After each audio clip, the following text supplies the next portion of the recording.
Hello everyone, నా పేరు జ్ఞానరాజు. నేను 20K సీనియర్ ఎగ్జిక్యూటివ్ ప్రెసిడెంట్ అనే పొజిషన్ ఉన్నాను. హెర్బల్ లైఫ్ న్యూట్రిషన్ కంపెనీలో working for last 18 years.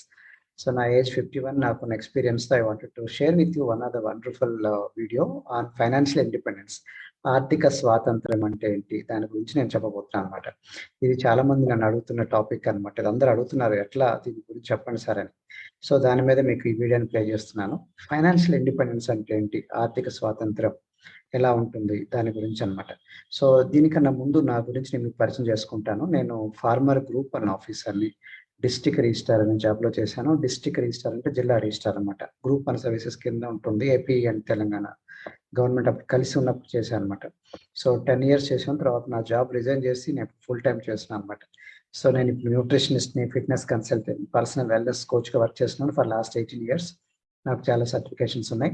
Certified nutrition fitness consultant, certified sports nutrition consultant, certified exercise science specialist, marathon runner and cyclist and CPR AD certified and Zumba strong by Zumba instructor. So before sharing story ఏంటంటే, దీని వెనకాల hard work ఉంటుంది, over night ధనవంతులు అంటూ ఉండదు. ఏదైనా సరే step by step వెళ్తుంది. ఎస్ఏజిసి స్టేట్మెంట్ చూడండి, మన యావరేజ్ గ్రాస్ కంపెన్సేషన్ అనేది మా వెబ్సైట్లో ఉంటుంది. So what is financial independence? అసలు ఆర్థిక స్వాతంత్రం అంటే ఏంటి అంటే, ఆర్థిక స్వాతంత్రం అనేది చాలా మందికి తెలియదు. ఈ పదం అనేది తెలియదు. కొంతమందికి పొలిటికల్ ఇండిపెండెన్స్ ఉంది, కానీ ఆర్థిక స్వాతంత్రం రాలేదు. రాజ్యం మనకి ఇండిపెండెన్స్ రాకముందు బ్రిటిష్ వాళ్ళు మనకి పొలిటికల్ కూడా లేదు. మనకి రాజకీయం కూడా మనకి స్వేచ్ఛ లేదు. ఇప్పుడు ఆర్థికంగా స్వేచ్ఛ లేదు చాలా మందికి. అంటే ప్రతిసారి మన జేబుకి, పర్సుకి బానిస అనమాట. అంటే డబ్బులు చూసి మన డెసిషన్స్ ఉంటాయి. మనకి ఏది కావాలో కొనలేకపోతున్నాం అనమాట. సో కాబట్టి మీకు ఏదైనా కావాలనుకోండి, రెస్టారెంట్కి వెళ్ళారనుకోండి, ప్రైస్ చూడకుండా మీకు ఏది కావాలో తినాలి. మీరు షోరూమ్కి వెళ్ళారనుకోండి, ఆ ప్రైస్ చూడకుండా మీకు ఇది నచ్చిందంటే కొనుక్కొని రావాలి. అట్లాంటి దాన్ని ఆర్థిక స్వాతంత్రం అంటారు. మీ పిల్లలకి ఏదైనా కావాలి, అది గిఫ్ట్ ఇద్దాం అనుకున్నారు, ప్రైస్ చూడకూడదు. చూడకుండా మీ డెసిషన్స్ ఉన్నాయంటే, నిర్ణయాలు ఉన్నాయంటే, అప్పుడు మీకు నిజంగా ఆర్థిక స్వాతంత్రంలో ఉన్నట్టుగా అనమాట భాగం. సో దాని గురించి నేను చెప్తాను. ఇస్ ద ఫైనాన్షియల్ ఫ్రీడమ్ అంటే ఏంటి, ఆర్థిక స్వాతంత్రం అంటే ఏంటంటే, it's the ability to lead life from the income of your own personal resources. అంటే మీకున్న పర్సనల్ రిసోర్సెస్, మీకున్న పర్సనల్గా మీకు ఏదైతే ఆస్తులు ఉన్నాయి, అట్లాగనే వనరులు ఉన్నాయి, దీని మీద మీరు వచ్చే ఆదాయాన్ని బట్టి మీరు జీవితం కానీ గడుస్తుందంటే, అప్పుడు మీకు ఆర్థిక స్వాతంత్రం ఉన్నట్టు అనమాట. Nobody is having any claim on your life. అంటే మనకి మనం ఎవరికి అప్పులు పడలేదు, ఎవరు మనకి మీరు కంపల్సరీగా లోన్ కట్టాలి, ఇది కట్టాలి, మన మెడకాయ మీద ఎవరు కూర్చోట్లేదు. You can get whatever you want. మనకి ఏది కావాలంటే అది, మన ప్రైస్ అనేది చూడకుండా, ట్యాగ్ చూడకుండా మనకి కొనుక్కుంటున్నాం అనమాట. దాన్ని ఆర్థిక స్వాతంత్రం అంటారు.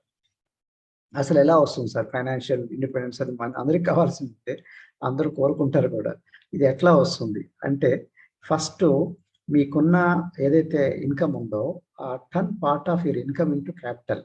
మనకున్న ఆదాయాన్ని తీసుకెళ్ళి మనం దాన్ని క్యాపిటల్గా మార్చాలి, అంటే మన పెట్టుబడిగా మార్చాలన్నమాట. ఆ పెట్టుబడిని టర్న్ క్యాపిటల్ ఇంటూ ఎంటర్ప్రైజ్, అంటే ఒక బిజినెస్ లాగా తీసుకెళ్ళాలి. ఒక వ్యాపారం లాగా కానీ, ఒక స్టార్టప్ లాగా కానీ తీసుకెళ్ళాలన్నమాట. ఒక బిజినెస్ లాగా తీసుకెళ్ళాలి. అట్లాగనే ఆ బిజినెస్ ని turn that enterprise into profit, దాన్ని మళ్ళీ ప్రాఫిట్ లో తీసుకురావాలి, లాస్ లో తీసుకెళ్ళకూడదు. కాబట్టి ఎప్పుడైతే దాంట్లో వచ్చిన టర్న్ ప్రాఫిట్ ఇంటూ ఇన్వెస్ట్మెంట్, వచ్చిన ప్రాఫిట్ ని మళ్ళీ మనం ఇన్వెస్ట్ చేయాలి, అంటే మళ్ళీ పెట్టుబడి పెట్టాలి. అప్పుడు turn that investment into financial independence. అలా చేస్తూ పోతా ఉంటే మీకు ఆర్థిక స్వాతంత్రం అనేది వస్తుంది. కాబట్టి మనకి మేజర్ ఇంగ్రీడియంట్స్, మన క్యాపిటల్ని అంటే మూలధనాన్ని, దాన్ని మళ్ళీ ఎంటర్ప్రైజ్ని ప్రాఫిట్లో తీసుకెళ్ళి ఇన్వెస్ట్మెంట్ చేయాలి. అది రిపీటెడ్గా చేస్తూ ఉంటే ఫైనాన్షియల్ ఇండిపెండెన్స్ అనేది వస్తుంది అనమాట. నౌ అసలు what is balance sheet? First part చూద్దాం. బ్యాలెన్స్ షీట్ అంటే ఏంటి? ఈ 7 పాయింట్లు ఉన్నాయి. 7 పాయింట్లో ఫస్ట్ పాయింట్ అనమాట. సో బ్యాలెన్స్ షీట్ అంటే చాలా మందికి తెలియదు. యాక్చువల్గా బ్యాలెన్స్ షీట్ లేకుండా మనకి ఈ స్టేట్మెంట్, ఫైనాన్షియల్ లిటరసీ అంటే ఉండదు. ఆర్థిక భాష అనమాట. ఈ భాష ఒకటి ఉండాలి మనకి. సినిమా భాష ఎట్లా ఉంటుందో ఇది ఒక భాష అనమాట. ఈ భాష మీరు నేర్చుకుంటారు అనమాట. Assets gives income, liabilities give expenditure. ఇది గుర్తుపెట్టుకోండి. ఇప్పుడు మనకి కొంచెం సెంటిమెంట్కి వెళ్ళకూడదు. లయబిలిటీ అంటే జేబులోంచి పోతుంది, అంటే ఖర్చు అవుతుంది. ఓకే, జేబులో పడుతుంది అంటే ఇన్కమ్, గుర్తుపెట్టుకోండి. అసెట్ నుంచి ఇన్కమ్ వస్తుంది. నౌ ఈ స్టేట్మెంట్ ని బ్యాలెన్స్ షీట్ అంటారు. బ్యాలెన్స్ షీట్ ఒకటి పెట్టుకోవాలి, ఇన్కమ్ స్టేట్మెంట్ రెండు ఉండాలన్నమాట. సో నా బ్యాలెన్స్ షీట్ అంటే అసెట్స్ అండ్ లయబిలిటీస్. అసెట్స్ ఎంత ఉన్నాయి, లయబిలిటీస్ ఎంత ఉన్నాయి. అసెట్స్ అంటే ఆస్తులు అంటాం, కానీ ఇది కరెక్ట్ పదం కాదు, జేబులో వచ్చే ఆస్తులు అనమాట. ఓకే, అంటే నీకు జేబులోకి పడాలి దాని నుంచి. లయబిలిటీస్ అంటే జేబులోంచి వెళ్ళిపోయేవి, అంటే మన దగ్గర నుంచి మనం కొంతమందికి అప్పు పడ్డాం అనుకోండి, అట్లా అనుకోండి. లయబిలిటీస్ జేబులోంచి పోయేవి అనమాట. ఫర్ ఎగ్జాంపుల్ లోన్ కట్టాలి, ఇట్లాంటివన్నీ. ఇన్కమ్ అంటే మనకి వస్తుంది, ఎక్స్పెన్సర్ అంటే జేబులోంచి పోతుంది, ఇది గుర్తుపెట్టుకోండి. నా ఈ statement balance sheet income statement గురించి మీకు అర్థం కావాలి. కొంతమందికి ఇది ఎంత కన్ఫ్యూజన్ లో ఉంటారంటే అన్ని వాళ్ళ అసెట్స్ అనుకుంటారు. ఫర్ ఎగ్జాంపుల్ 2 వీలర్ కొన్నా అనుకోండి, అది అసెట్ లయబిలిటీ రా అంటే అసెట్ సార్ అంటారు. ఎట్లా చెప్పావు అంటే నాకు దాన్ని అమ్మితే డబ్బులు వస్తాయని. అమ్మితే కాదు, దాని నుంచి ఎవ్రీ మంత్ మనకి జేబులోకి డబ్బులు రావాలన్నమాట, దాన్ని అసెట్ అంటారు. కాబట్టి మనం 2 వీలర్ కొన్నాం అనుకోండి, దాంట్లోంచి ఎవ్రీ మంత్ నీకు డబ్బులు పోతున్నాయి, డబ్బులు రావటమే కానీ, ఎందుకంటే పెట్రోల్ పోయాలి, దానికి మళ్ళీ సర్వీసింగ్ చేయాలి, ఇవన్నీ. కాబట్టి మిస్టేక్లు ఏంటంటే ఉద్యోగం రాగానే బైక్ తీస్తారు చాలా మంది, దాంతో ఎవ్రీ మంత్ వాడికి వచ్చిన ఉద్యోగం డబ్బులన్నీ అటు పోతా ఉన్నాయి. దాని బదులు బస్సులో కానీ లేకపోతే వేరే వాళ్ళు లిఫ్ట్ తీసుకొని వెళ్ళిపోతే అయి ఉండదేమో. ఎగ్జాంపుల్ చెప్తున్నాను, అట్లా చేయమని కాదు, బట్ ఎగ్జాంపుల్. అట్లనే కొంతమంది కొంచెం ఉద్యోగం రాగానే వెంటనే ఒక హౌస్ లోన్కి అప్లై చేస్తారు. హౌస్ లోన్కి అప్లై చేయగానే హౌస్ అనేది ఏందిరా అసెట్ లయబిలిటీ అంటే వాళ్ళు అంటారు సార్ అసెట్ సార్ అంటారు. ఎట్లా చెప్పావు అసెట్ అంటే దాన్ని అమ్మితే డబ్బులు వస్తాయి సార్. అమ్మితే కాదు డబ్బులు, ఓకే, దాని నుంచి ఎవ్రీ మంత్ మనకి జేబులో పడాలి. సో నా హౌస్ లోన్ తీసుకున్న తర్వాత ఎవ్రీ మంత్ జేబులోకి వస్తుందా, జేబులోంచి పోతుందా, పోతుంది. మళ్ళీ దాంట్లో ఎవ్రీ మంత్ సర్వీసింగ్ పెట్టాలి హౌస్కి, దానికి చాలా మెయింటెనెన్స్ ఉంటాయి అనమాట. మనకి వాటర్ బిల్ అని, కరెంట్ బిల్ అని, ఇంకా చాలా చాలా ఉంటుంది తెలుసు అది. కాబట్టి హౌస్ అనేది మనకి లయబిలిటీ అవుతుంది most of the time. 2 wheeler అనేది, 4 వీలర్ కారు అనేది లయబిలిటీస్ అవుతాయి మోస్ట్ ఆఫ్ ద టైం. మనం అనుకుంటాం కామన్ పీపుల్ అవన్నీ కూడా అసెట్లు అనుకుని దాన్ని ఖర్చు పెడతా ఉంటాం అనమాట. అమ్మితే డబ్బులు వస్తాయని చెప్పేసి. అమ్మితే మోస్ట్ ఆఫ్ డిప్రిషియేషన్ కూడా వెళ్తుంది, దాన్ని అప్రిషియేట్ అవ్వదు. అన్లెస్ ల్యాండ్ ఉంటే అప్రిషియేట్ అవుతుంది అనుకోండి. బట్ వెరీ స్ట్రిక్ట్లీ సెన్స్ మన జేబులోంచి పడుతుందంటే అది అసెట్ అవుతుంది, జేబులోంచి పోతుందంటే లయబిలిటీ. కొండ గుర్తు పెట్టుకోండి. సో ఈ బేసిక్స్ అర్థం కావాలి, ఈ జార్గాను, ఎకనామిక్ జార్గాను, ఆర్థిక భాష మీకు అర్థం కావాలన్నమాట, రైట్? సో ఈ అసెట్ అనేది 2 వీలర్ అట్లనే హౌస్ లోన్ తీసుకున్నాం అనుకోండి, ఎవరికి అసెట్ అవుతుంది? బ్యాంక్ వాళ్ళకి అసెట్ అవుతుంది. బ్యాంక్ వాళ్ళు పెట్టుకున్నారు అనుకోండి, ఈ షీట్ వేసుకున్న బ్యాలెన్స్ షీట్, వాళ్ళకి నేను లోన్ తీసుకున్నాను అనుకోండి, అది వాళ్ళకి అసెట్ అవుతుంది. ఎందుకంటే నేను ఎవ్రీ మంత్ వాళ్ళకి కడుతున్నాను కాబట్టి. నేను ఒక 2 వీలర్ లోన్ తీసుకున్నాను, ఎవ్రీ మంత్ వాళ్ళకి అసెట్ అవుతుంది, నాకు లయబిలిటీ అవుతుంది. అర్థమవుతుందా? కాబట్టి బ్యాంక్ వాళ్ళకి అసెట్స్, మనకి కాదు. మనం అవి అమ్మితే వచ్చేది కాదు, ఎవ్రీ మంత్ జేబులోంచి పడాలి, కొండ గుర్తు పెట్టుకోండి. Number 2 point, what is income statement? ఆ ఇన్కమ్ స్టేట్మెంట్ ఏంటి అంటే మనకి ఇన్కమ్ అండ్ ఎక్స్పెండిచర్. మనకు కొంచెం ఆదాయం వస్తుంది, కొంత ఖర్చు పెడతాం, ఈ రెండు సింపుల్, వెరీ వెరీ బేసిక్. నా దీంట్లో ఇన్కమ్ అంటే ఏమై ఉంటుంది? మా దగ్గర అయితే మల్టిపుల్ ఇన్కమ్స్ ఉన్నాయి, డిఫరెంట్ వేలో ఇన్కమ్ రావాలి. మోస్ట్ ఆఫ్ ద పీపుల్ ఉద్యోగం చేసే వాళ్ళకి ఒకటే ఉంటుంది, శాలరీ ఆర్ ఇయర్లీ ఒక బోనస్ ఇవ్వచ్చు, ఉగాది అడ్వాన్స్ ఇవ్వచ్చు, ఇట్లాంటివి అనమాట. కాబట్టి ఏదైతే ఇన్కమ్ వచ్చిందో అన్ని రాసుకోవాలి డిఫరెంట్ వేలో. రెంట్ వస్తే రెంట్ ఇన్కమ్, రెంటల్ ఇన్కమ్ అని, ఇంకేమైనా రాయల్టీ వచ్చిందా, ఇంకేమైనా ప్రాఫిట్ వచ్చిందా, అట్లా ఎక్కువ ఆదాయాలు ఉంటే మంచిది అనమాట. మల్టిపుల్ ఇన్కమ్ జోన్లో ఉండాలి. But most of the people ఒకటే ఇన్కమ్ ఉంటుంది, ఓకే, చాలా మందికి అనమాట. ఎక్స్పెండిచర్ అంటే ఖర్చు, మనకి ఇంకా ట్యాక్స్ కడుతుంటాము, తర్వాత మనకి రెంట్లు కడుతుంటాము. ఇందా చెప్పాను కదా, పెట్రోల్ డబ్బులు, న్యూస్ పేపర్ డబ్బులు, టీవీ, పాల డబ్బులు, వెజిటబుల్స్ డబ్బులు, ఆయిల్ డబ్బులు, ఇట్లా చాలా చాలా ఇన్సూరెన్స్ పేమెంట్స్, మెడికల్ బిల్స్, ఇట్లా చాలా ఉంటాయి. ఇవన్నీ ఖర్చులు. ఖర్చులు అంటే మనకి పోయింది ఇంకా తిరిగి రాలే, ఓకే. అసెట్స్ అండ్ లయబిలిటీస్ లో, లయబిలిటీస్ అంటే అప్పులు అనమాట, almost like mortgage, car loan, credit cards, school loans, ఇట్లాంటివి అనమాట. అట్లాగనే అసెట్స్ అంటే ఆ ఆస్తులన్నీ కూడా అనకూడదు, జేబులోంచి పడే ఆస్తులు అని చెప్పాను. స్టాకులు, బాండ్లు, notes, real estate, business, intellectual property, దానివల్ల మన జేబులో పడాలి, ఓకే, అసెట్స్ అన్నమాట. ఇప్పుడు ఇది అర్థమైంది కదా మీకు? సో నా ఇప్పుడు అసలు పేదవాళ్ళు థర్డ్ పార్ట్లోకి వచ్చాం. పేదవాళ్ళు ఎలా బతుకుతారు, ఓకే. సో పేదవాళ్ళ ఈ స్టేట్మెంట్ చూస్తే, ఇన్కమ్ స్టేట్మెంట్, బ్యాలెన్స్ షీట్ చూస్తే, ఇన్కమ్, ఎక్స్పెండిచర్, అసెట్స్, లయబిలిటీస్ లో లయబిలిటీస్ చాలా మందికి ఉండవు. అంటే వాళ్ళ దగ్గర ఆస్తులు లేవు, అసెట్స్ లేవు, జీరో, లయబిలిటీస్ కూడా లేవు, అప్పులు లేవు, ఆస్తులు లేవు సార్ అని కొంతమంది పేదవాళ్ళు ఎక్కువ మందికి అట్లా ఉంటుంది అనమాట. నా ఇన్కమ్ వచ్చే ఇన్కమ్ ఏదైతే ఉందనుకో, 10,000 15,000 వచ్చింది, వచ్చిన డబ్బులన్నీ ఎవరికి వెళ్తాయి? వెళ్ళి వాళ్ళు వెంటనే ఒక టీవీ కొంటారు, లేకపోతే ఒక మనకి రెస్టారెంట్కి వెళ్తారు, ఇంకొకరికి అంటే ఎక్కడైతే సినిమా హాల్కి వెళ్ళారు, సినిమా హాలు వాళ్ళ ఓనర్కి వెళ్ళిపోతుంది డబ్బులన్నీ. సో ప్రాఫిట్లు అట్లా వెళ్ళిపోతుందన్నమాట రెస్టారెంట్ ఓనర్కి ఇట్లా.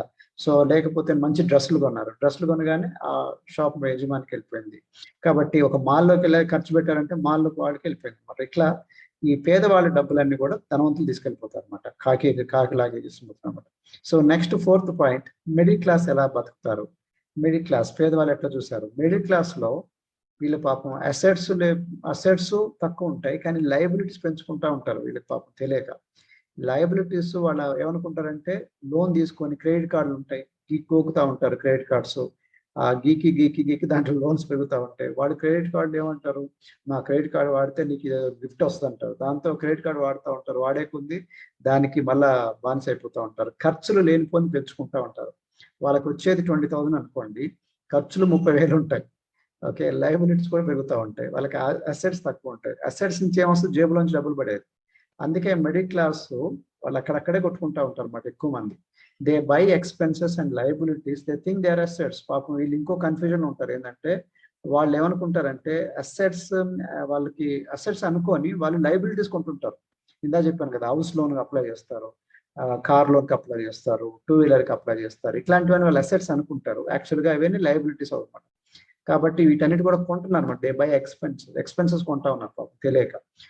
కూతురు పెళ్ళి అనుకోండి, బాగా లావిష్ ఖర్చు పెడతారు. అంటే కూతురు పెళ్లి చేయొద్దంట్లే, లావిష్గా చేయొద్దంట్లే, డబ్బులు లేనప్పుడు కూడా వాళ్ళు అప్పు చేసైనా సరే కూతురు పెళ్లి చేసేస్తారు. ఓకే, ఎందుకంటే ఇజ్జత్ కా సవాల్ అంటారు కదా, మన గౌరవానికి సార్ మనకి ఇంపార్టెంట్ అన్నట్టు అట్లా ఫీల్ అవుతుంటారు అన్నమాట.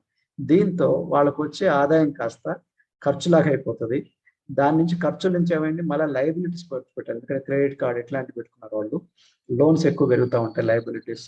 అది కాస్త ఎవరికి వెళ్ళిపోయినాయి, ధనవంతులకి వెళ్ళిపోతున్నాయి. ఓకే, సో మంచిగా ఫ్లో చూడండి, ఆ బాణం గుర్తు ఎట్లా వెళ్ళిపోయిందో. ఇన్కమ్ ఉంది, ఇన్కమ్ కన్నా ఎక్కువ ఎక్స్పెండిచర్ ఉంది, ఎక్స్పెండిచర్ కన్నా లయబిలిటీస్ ఉన్నాయి, ఆ లయబిలిటీస్ వెల్త్కి వెళ్ళిపోయినాయి. అంటే ఇంకా కట్టాలన్నమాట. కొంతమంది వాళ్ళు తీసుకున్న హౌసింగ్ లోను, తర్వాత కార్ లోను, 2 వీలర్ లోను ఖర్చు పెట్టుకోవాలంటే వాళ్ళ జీతం 20 years 30 years వరకు వాళ్ళు వర్క్ చేస్తేనే అది అది పూడుతుంది అనమాట. సో దీన్ని బట్టి అర్థం చేసుకోండి, అంటే వాళ్ళకి చచ్చినట్టు చేయాలి జాబ్ గురించి వెళ్ళటానికి కూడా లేదు, ఎందుకంటే వాళ్ళు దాంట్లో ఇరుక్కున్నారు, ఈ లోన్కి ఇరుక్కున్నారు. కాబట్టి దాని గురించి పాపం పనిచేస్తుంటారు అనమాట. ఇంకా అదొక బానిస బతుకులాగా అవుతుంది మిడిల్ క్లాస్ లివ్. ఇట్లాంటి అన్ఫార్చునేట్ స్టేట్మెంట్ అనమాట. అక్కడ ధనవంతులు లాగేసుకుంటా ఉంటారు. నా ధనవంతులు ఎలా బతుకుతారు చూద్దాం, వీళ్ళ క్యాష్ ఫ్లో ఎట్లా ఉంటుంది అనేది. 5th point, they take the income of the poor and middle class and by assets that produce more income. వీళ్ళు పేదవాళ్ళు, మిడిల్ క్లాస్ వాళ్ళు వచ్చిన వాళ్ళ దగ్గర నుంచి ఏదైతే ఇన్కమ్ ఉందో వీళ్ళు లాగేసుకొని వీళ్ళు అసెట్స్ కొంటారు, కొని దాని నుంచి మళ్ళీ మోర్ ఇన్కమ్ క్రియేట్ చేస్తారు. చూడండి, సో ఇన్కమ్ వాళ్ళది ఎలా ఉంటుంది చూడండి. ధనవంతులంతా కూడా ఇన్కమ్ ఎప్పుడు పెంచుకుంటారు. కాబట్టి మీరు ధనవంతులు అవ్వాలంటే ఇన్కమ్ పెంచుకోవాలి, గుర్తుపెట్టుకోండి, అసెట్స్ పెంచుకోవాలి, లయబిలిటీస్ బాగా తగ్గించుకోవాలి. ఇది మెయిన్. ఆ బాణం గుర్తులోనే చూడండి, యారో మార్క్స్. ఇన్కమ్ బాగా పెంచుకోవాలి. కొంతమంది ఇన్కమ్ సరిగా ఫోకస్ చేయరు. నేను 2-3 ఇన్కమ్స్ గురించి ట్రై చేస్తాను. ఇప్పుడు 5 ఇన్కమ్స్, 6 ఇన్కమ్స్, 7 ఇన్కమ్స్. కాబట్టి డిఫరెంట్ సోర్సులు రావాలి ఇన్కమ్స్, ప్లస్ అసెట్స్ కూడా పెంచుకోవాలి. అసెట్స్ అంటే జేబులోంచి వచ్చేది అనమాట. అంటే ఎవ్రీ మంత్ మనకి ఎక్స్ట్రా జేబులోకి పడాలి డబ్బులు. ఓకే, సో లయబిలిటీస్ బాగా తగ్గించుకోవాలి, అంటే మనం పేమెంట్ చేసేది ఏదైతే ఉందో బాగా తగ్గించుకోవాలి. ఇది ధనవంతులు చేసే స్టేట్మెంట్ అనమాట. చూడండి ఒకసారి, వీళ్ళు ఏం చేస్తారు, పేదవాళ్ళు మిడిల్ క్లాస్ నుంచి వాళ్ళ దగ్గర డబ్బులు వస్తాయి. ఫర్ ఎగ్జాంపుల్ ఒక షాప్ పెట్టుకున్నారు, టీవీ షాప్, టీవీ కొనడానికి వస్తారు పేదవాళ్ళు మిడిల్ క్లాస్. సో వాళ్ళకి మంచిగా వచ్చిన డబ్బులు వాళ్ళకి ఇన్కమ్ అవుతుంది అనమాట. ఆ డబ్బులు తీసుకొని మళ్ళీ వాళ్ళ అసెట్లు, వచ్చిన డబ్బులు ఏం చేస్తారు, వీళ్ళు మళ్ళీ అసెట్లు కొంటారు, రియల్ ఎస్టేట్ కొంటారు, లేకపోతే ఇంకోటి కొంటుంటారు. ఇన్సూరెన్స్, మనం ఇన్సూరెన్స్ కొంటాం చూసారా, ధనవంతులందరూ కూడా ఇన్సూరెన్స్ కంపెనీస్ ఓపెన్ చేస్తారు. మనం ఇన్సూరెన్స్ కడతాం, మనకి ఏమైనా అవుతుందని, వాళ్ళు వచ్చిన డబ్బులను దాచిపెట్టుకొని వాళ్ళు మళ్ళీ షేర్ల మీద ఇన్వెస్ట్ చేస్తారు. వచ్చిన డబ్బులు లేకపోతే రియల్ ఎస్టేట్ మీద ఇన్వెస్ట్ చేస్తారు. వచ్చిన డబ్బుల్లో కొంత వాళ్ళకి క్లెయిమ్స్ పోయినాయి, ఇది మనకి ఇన్సూరెన్స్ క్లెయిమ్స్ పోయినాయి, అయినా వాళ్ళకి రివర్స్ లో డబ్బులు వస్తుంది. కాబట్టి గుర్తుపెట్టుకోండి, మనకి కామన్ పీపుల్ అంతా మనం రిస్క్ తీసుకోవడానికి ఇష్టపడరు, కానీ ధనవంతులు రిస్క్ తీసుకొని వాళ్ళు ప్లాన్ చేసుకుంటారు, ఎంతెంత ఎవరికి వెళ్తే ఎంత క్లెయిమ్స్ వెళ్తుంది, కాబట్టి నేను ఎంత దాచిపెట్టుకోవాలి. కాబట్టి నేను ఇన్సూరెన్స్ జాబ్లు చేశాను అనమాట. ఇన్సూరెన్స్ లో నేను 5 years జాబ్ చేశాను, నాకు తెలుసు వీళ్ళు ఏ టైప్ ఉంటుందో. కాబట్టి మనకేమో భయంతో అన్ని కడతా ఉంటాం, అంటే ఇన్సూరెన్స్ చేయొద్దంటే. బట్ ఇదనమాట, మీ ప్రతిదాన్ని కూడా వాడిని భయపెట్టడం ఈజీ. దాంతో వీళ్ళందరూ భయపెట్టి వాళ్ళు కడుతుంటారు, వీడేమో బాగా సంపాదిస్తుంటారు అనమాట. వచ్చిన డబ్బులన్నీ కూడా అసెట్స్ బిల్డ్ చేస్తూ ఉంటారు. Most of the insurance company చేసేది. అంటే ఇన్సూరెన్స్ కంపెనీ చెడ్డం అంటలే, బట్ ఐఎమ్ టెల్లింగ్ యూ వ్యాపారం చేసే మార్గాలు అనమాట ఇవన్నీ. కాబట్టి ఈ డబ్బులన్నీ మళ్ళీ వెళ్ళిపోయి మళ్ళీ వాళ్ళకి ఇన్కమ్ లాగా వస్తుంది. కాబట్టి అసెట్ నుంచి మళ్ళీ ఇన్కమ్ వస్తుంది చూడండి. సో కాబట్టి ధనవంతులు ఎలా బతుకుతారో మీరు చూశారు, మిడిల్ క్లాస్ ఎలా బతుకుతారో చూశారు, పూర్ పీపుల్ ఎలా బతుకుతారో చూశారు, రైట్? కాబట్టి ఈ స్టేట్మెంట్లు, ఈ ఫ్లోలు అనేది పాపం అన్ఫార్చునేట్లీ మనకి ఇవన్నీ క్లాస్లో స్టూడెంట్స్కి ఎవరు చెప్పరు, టీచర్లు చెప్పరు, కాలేజీలో చెప్పరు. ఎందుకంటే లెక్చరర్లు, టీచర్లు వాళ్ళు కూడా అప్పుల్లో ఉంటారు, వాళ్ళు కూడా ఎంప్లాయీసే కాబట్టి. కానీ ధనవంతులు ఏమో ట్రైనింగ్స్ ఇవ్వరు. కాబట్టి కామన్ పీపుల్ పరిస్థితి అని చెప్పండి. అందుకే పాపం అక్కడెప్పుడు ఉంటారు. ఫైనాన్షియల్ లిటరసీ మనకి లేదనమాట. ఆర్థికంగా ఈ మనకి విద్య అనేది లేదు. 6వ పాయింట్, ఆర్ యూ లీవరేజింగ్? లీవరేజ్ అనేది ఇంపార్టెంట్ ప్రిన్సిపల్. లీవరేజ్ అంటే నీకు 24 గంటలు, నాకు 24 గంటలు, మనకున్న తక్కువ టైంలో ఎక్కువ సంపాదించాలంటే ఎవరొకరు మన కింద పెట్టుకోవాలి, మన తరపున పనిచేయబడాలి. అప్పుడు లేకపోతే 24 గంటల్లో మనకి ఎంతైనా హ్యూమన్ బీయింగ్స్, మన లిమిటేషన్స్ మనకున్నాయి. కాబట్టి మనకి కష్టపడినంత మాత్రం చేత ధనం రాదు. ఓన్లీ కష్టమే కాదు, కష్టపడాలి, నో డౌట్ అబౌట్ ఇట్. కష్టం కన్నా సంథింగ్ స్మార్ట్ వర్క్ చేయాలి. కాబట్టి హార్డ్ వర్క్ ఒక్కటే కాదు, కూలి పని చేసుకునే వాళ్ళు, చెప్పులు కుట్టేవాళ్ళు, బార్బర్లు, అట్లాగనే మనకి చాలా మంది ఉన్నారు హార్డ్ వర్క్ చేసేవాళ్ళు, లేబర్ పని చేసే వాళ్ళు ఉంటారు. హార్డ్ వర్క్ ఒక్కటే నమ్ముకోకూడదు, స్మార్ట్ వర్క్ చేయాలి. అంటే మనం మన తరపున ఎక్కువ మంది పని చేయబడాలి మనకి. ఎందుకంటే నీకు 24 అవర్స్, నాకు 24 అవర్స్, దేవుడు ఒకటే ఇచ్చాడు సమానంగా 24 అవర్స్ అందరికి. కాబట్టి ఆ 24 అవర్స్లో కొంతమంది మన వైపు తిప్పుకొని వాళ్ళని మన తరపున పనిచేసుకోబడితే వాళ్ళకి జీతం కానీ ఏదైనా కమిషన్ కానీ ఇస్తే మనకి ఎక్కువ ఆదాయం వస్తుంది. రిచ్ పీపుల్ అందుకే కొన్ని వేలాది మందిని తన కింద ఎంప్లాయీస్ లా పెట్టుకుంటారు. సో బాగా తెలివైన వాళ్ళని. మనకి క్యాంపస్ రిక్రూట్మెంట్ అనగానే మనందరం క్యాంపస్ రిక్రూట్మెంట్ అంటే నన్ను ఉద్యోగం తీసుకుంటాను అనుకుంటాం. మనం ఆలోచించాం, మనం ఎవరన్నా ఇంకా అట్లా మనకన్నా తెలివైన రిక్రూట్ చేయాలని మనకు తెలియదు.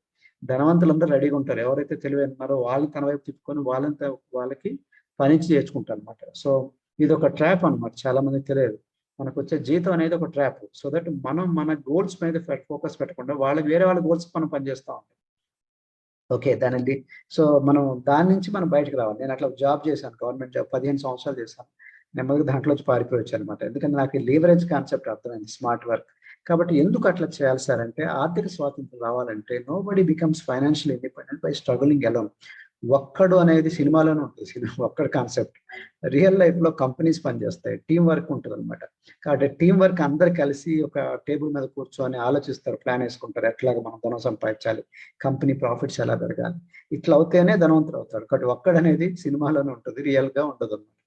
Leverage on people's energy and time. కాబట్టి ఎక్కువ మంది జీవితాలు మన తరపున పనిచేయబడాలన్నమాట. Let more people work for you on salary basis or commission basis. ఎక్కువ మంది మన తరపున ఉద్యోగం రూపంలో కానీ కమిషన్ బేస్ లో కానీ పనిచేయబడాలి. More people are working for you, more man hours work and more you get paid. ఎక్కువ మంది మీ తరపున పనిచేస్తే ఎక్కువ వాళ్ళకి మీకు ఇన్కమ్ వస్తుంది. చాలా మంది ఏం చేస్తారు, మిడిల్ క్లాస్ మెంటాలిటీ, అయ్యి బాబాయ్ వాళ్ళకి అందరూ జీతాలకు పే చేయాలి సార్. జీతాలు పే చేయాలి, కానీ వాళ్ళ జీవితం అంతా మనం వాడుకుంటున్నాం. కాబట్టి అట్లా కూడా మనం చేసుకోవాలన్నమాట. Last point, where are you now in cash flow quadrant. ఇంకా మీరు విన్నారు, మరి ఇప్పుడు మీరు ఎక్కడున్నారు? రాబర్ట్ కియోసాకి పుస్తకాలు బాగుంటాయి, మీరు చదవండి, రిచ్ డాడ్ పూర్ డాడ్. దాంట్లో పుస్తకం క్యాష్ ఫ్లో క్వాడ్రెంట్ అనమాట. దీంట్లో employee, self employed, business owner, investor, 4 మార్గాలు ఉన్నాయి ప్రపంచం మొత్తంలో ధనం సంపాదించాలి మార్గాలు అనమాట, ఈ ప్రొఫెషన్స్. దీంట్లో లెఫ్ట్ సైడ్ లో ఉద్యోగం, ఎంప్లాయీ జాబ్ ఉంది, సెల్ఫ్ ఎంప్లాయిడ్ వాళ్ళకి సొంత వాళ్ళ కాళ్ళ మీద బతుకుతారు అనమాట. చార్టెడ్ అకౌంటెంట్, డాక్టర్, ఇంజనీరింగ్ ఇట్లాంటి అనమాట, బ్యూటిషియన్. బిజినెస్ ఓనర్ అంటే సొంత బిజినెస్ పెట్టుకుంటారు. ఓకే, సొంతది కానీ వేరే బిజినెస్ లో కానీ అందరూ కలిసి చేస్తుంటారు. ఇన్వెస్టర్ అంటే money is working for them, అంటే వాళ్ళు పని చేయట్లేదు, డబ్బులు పనిచేస్తున్నాయి. కాబట్టి మనం ఎక్కడ పని చేయాలో చూడండి. మనం 90% మంది లెఫ్ట్ సైడ్ లో ఉంటారు, 100లో 90% మంది లెఫ్ట్ సైడ్ లో ఉంటారు. వాళ్ళు సంపాదించేది 100లో 5 రూపాయలే. రైట్ సైడ్ లో 100లో 5 మంది ఉంటారు, సంపాదించేది 100లో 95 రూపాయలు. సో ఎక్కువ ఇన్కమ్ రైట్ సైడ్ లో ఉంది, కానీ ఎక్కువ మంది లెఫ్ట్ సైడ్ లో ఉన్నారు. నేను ఫస్ట్ లో అట్లనే ఉండేవాడిని. సో నేను లెఫ్ట్ సైడ్ నుంచి ఫాస్ట్ గా పారిపోయి రైట్ సైడ్ లోకి వచ్చాను అనమాట. సో మీరు జే పాల్ గెట్టి చూసారు, ఇతను ఏమంటారంటే, Paul J Getty, I would rather earn 1% of 100 people's efforts than 100% of my own efforts అంటారు. అంటే నేను నాలో ఉన్న 100% ఎఫర్ట్ పెట్టే బదులు 100 మంది నా కింద పెట్టుకుని వాళ్ళు 1% తీసుకున్నా నేను ధనవంతులు అవుతాను అని చెప్పేసి. సో ఇది లీనియర్ ఇన్కమ్, రెసిడ్యువల్ ఇన్కమ్ అంటారు. రెసిడ్యువల్ ఇన్కమ్ అంటే మనం పడుకున్నా కానీ పని చేయటం, వేరే ఒకరు పని చేస్తుంటారు, మనకి ఇన్కమ్ వస్తుంది, రెసిడ్యువల్ ఇన్కమ్. లైక్ రెంట్కి ఇచ్చారనుకోండి, ఏదైనా ఒక 2 ఫ్లాట్స్ రెంట్కి ఇచ్చారు, మీరు పడుకున్నా కానీ అది పనిచేస్తుంది కదా, మళ్ళీ మంత్ ఎండ్లో మీ జీతం, మీ ఇన్కమ్ సంపాదిస్తున్నారు. దానే లీవరేజ్ అనమాట. ప్యాసివ్ ఇన్కమ్ అనేది ఎక్కువ పెరగాలి. మనం పని చేస్తేనే డబ్బులు వస్తుంది. జీతం, ఉద్యోగాలు ఇవన్నీ అనమాట. కాబట్టి డాక్టర్, ఇంజనీరింగ్, చార్టెడ్ అకౌంటెంట్ చెడు అంటలే, బట్ మనం పని చేస్తేనే వచ్చేదాన్ని తక్కువ చేయాలి, మనం పని చేయకుండా వచ్చేదాన్ని ఎక్కువ పెట్టాలి. దానివల్ల ధనవంతులు అవుతారు. మరి దీని గురించి ఇంకా మీకు వెళ్ళే కొద్ది నా డిఫరెంట్ వీడియోస్లో మీకు అర్థం అవుతుంది. సో చివరికి వచ్చేసాను నేను summary. Turn income to investment to financial independence. కాబట్టి మీకు వచ్చే ఆదాయాన్ని మళ్ళీ దాన్ని పెట్టుబడిగా పెట్టి దాన్ని మన ఆర్థిక స్వాతంత్రంగా మార్చాలన్నమాట. So finally to tell it, turn part of your income into capital. కొంత ఆదాయాన్ని తీసుకొని క్యాపిటల్గా మార్చాలి. మొత్తం ఆదాయం తినకూడదు. Turn capital into enterprise. దాన్ని తీసుకెళ్ళి ఒక బిజినెస్లో పెట్టాలి. ఎంటర్ప్రైజ్ నేను చేసిన వ్యాపారం లాగా. Turn enterprise into profit. దాన్ని మళ్ళీ ప్రాఫిట్లో తీసుకురావాలి. ఆ ప్రాఫిట్లో, లాభాల్లో తీసుకొచ్చిన దాన్ని దాన్ని పెట్టుబడి పెట్టాలి. దాన్ని మళ్ళీ తినకూడదు. మొత్తం మళ్ళీ పెట్టుబడి పెట్టి దాన్ని రిపీట్ చేస్తూ ఉంటే ఇన్వెస్ట్మెంట్, అప్పుడు మీకు ఆర్థిక స్వాతంత్రం వచ్చే ఛాన్సెస్ ఉన్నాయన్నమాట. నన్ను నేను ఎగ్జాంపుల్గా తీసుకుంటాను. సో మీకు చూపిస్తాను ఎలా వచ్చాను ఏంటని. నా పేరు జ్ఞానరాజు. నేను గ్రూప్ 1 ఆఫీసర్గా జాబ్ చేశాను. జిల్లా రిజిస్ట్రార్ అంటారు ఆ పోస్ట్ అనమాట. దాదాపు 10 years చేశాను. ఫస్ట్ పోస్ట్లో assistant inspector general of registration stamps అనేవారు. ఇప్పుడు నా ఏజ్ 51 సంవత్సరాలు. ఆ ఫోటోలో నా ఏజ్ 27. చిన్న వయసులోనే అంత లావ్ అయిపోయాను చూడు, పొట్ట పెరిగింది. మార్నింగ్ నుంచి ఉదయం టెన్షన్స్ అనమాట. బిజీ ఉండేది. గవర్నమెంట్ కారు ఇవన్నీ ఉంటాయి. మంచి రెస్పెక్టబుల్ జాబే, కానీ ప్రాబ్లం ఏంటంటే full tension job and stress బాగా పెరుగుతుంది. ఎప్పుడు రెస్పాన్సిబుల్ జాబు. సో నాకు గవర్నమెంట్ కారు ఉంటుంది, ఇవన్నీ ఉంటాయి. జిల్లా మొత్తానికి హెడ్, ఇన్స్పెక్షన్స్, రైడింగ్స్ ఇవన్నీ చేయాలి. కానీ ఏంటంటే హార్డ్ వర్క్. నెలకు వచ్చిన తర్వాత జీవితం మీద బతకాలి. లక్కీగా మా మిస్సెస్కి నేను టైం ఇచ్చేవాడిని కాదు, ఫ్యామిలీ టైం ఇచ్చేవాడిని కాదు. తనకి ఏదైనా ఎక్స్ట్రా ఇన్కమ్ గురించి న్యూస్ పేపర్లో యాడ్ చూసింది. దాదాపు 18 years బ్యాక్, 18 సంవత్సరాల క్రితం న్యూస్ పేపర్లో చిన్న క్లాసిఫైడ్ యాడ్ చూసి నేను మీటింగ్ తీసుకొచ్చాను. అప్పుడు మాకు ఈ అవకాశం దొరికింది అనమాట. అప్పుడు ఫస్ట్ వెయిట్ లాస్ అవ్వాలన్నారు, న్యూట్రిషన్ బేస్డ్ ప్రోగ్రామ్స్ అనమాట. సో ఎక్సర్సైజ్, డైట్ అలవాటు వాటి మీద. సో తను అంతకుముందు చాలా ప్రయత్నాలు చేసింది, ఒబేసిటీ క్లినిక్ ఇవన్నీ చాలా చేసింది. సో తను ఇక్కడికి వచ్చిన తర్వాత చాలా బాగా తగ్గింది. మీరు చూడొచ్చు, నేను తగ్గాను, నన్ను చూడొచ్చు మీరు. సో మాలో మార్పు వచ్చింది. ఫ్రెండ్స్ అందరూ అడగటం మొదలు పెట్టారు. నెమ్మది నాకేం బిజినెస్ తెలియదు, పుస్తకాల పురుగుని, బుక్స్ చదవటం వచ్చి నేను ఐఏఎస్ సెంటర్ దాకా వెళ్ళాను. నా గోల్ ఐఏఎస్ అవుదాం బట్ అక్కడ రాలేదులో గ్రూప్ 1లో సెలెక్ట్ అన్నమాట. సో నేను చదువుకున్న ఎంఎస్సి. సో నా టీం ఎంత పెరిగింది చూడండి. నేను అంతకుముందు గవర్నమెంట్ జాబే, ఇప్పుడు ఇంతమందిని నా ద్వారా పనిచేసుకుంటాను అనమాట. అంటే వాళ్ళకి హెల్ప్ చేస్తూ నేను హెల్ప్ చేస్తున్నాను, వాళ్ళకు దారి చూపిస్తూ. కమిషన్ కానీ శాలరీ కాదు, శాలరీ కాదు, కమిషన్ లాగా. సో కంపెనీ వచ్చే కమిషన్స్ వాళ్ళకి ఎట్లా పైకి ఎలా నేర్పిస్తున్నాను అనమాట. అంటే నేను డబ్బులు ఇవ్వట్లేదు, చేపనివ్వట్లేదు, చేపని ఎట్లా పట్టాలి నేర్పిస్తాను. This is very important. So ఇట్లా నా టీం చాలా పెరుగుతుంది. కొన్ని దాదాపు వేలలో ఉన్నారు నా టీం. సో దాంతో నేను ఎట్లా అనమాట వాళ్ళకి ఇన్స్పైర్ చేస్తూ, ఒక నిరుద్యోగులు, చిరుద్యోగులకు దారి చూపిస్తూ, వాళ్ళు కూడా పాపం స్ట్రగుల్ అవుతుంటారు. వాళ్ళకి ఇట్లా చెప్పేవాళ్ళు ఎవరు ఉంటారు.